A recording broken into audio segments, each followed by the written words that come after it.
পাহাড়ের মুখোমুখি। এফ এ রহমান। পাহাড় চুপচাপ দাঁড়িয়ে থাকে শতাব্দীর পর শতাব্দী।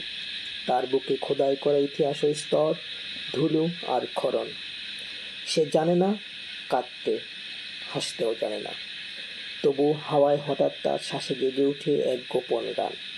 তার শীর্ষে ছোঁয়া মেঘেরা কেমন নিঃশব্দ চিঠি লেখে দূর শহরের দুঃখী জানালায় ঘুমহীন মানুষের নামে। পাহাড় জানে কোনো উচ্চতা চিরস্থায়ী নয়, তবু সে মাথা তুলে দাঁড়িয়ে থাকে অহংকারে, যেন জীবনের ক্লান্তিহীন পাহারাদার। তার বুকে চিরে নেমে আসে ঝর্ণা, একটি প্রেমের মতো খরস্রোতা অস্থির স্নিগ্ধ। নিচে ছোট্ট এক গ্রাম, ধোঁয়ার রেখায় বাঁধা সংসার, যারা পাহাড়ের সবুজে খোঁজে পুরনো কোনো সুখের হাতছানি। আমি দাঁড়িয়ে তার ছায়ায়, একা নির্জন বিকেলে, আর ভাবি, পাহাড় কি আমায় চিনেছে কখনো?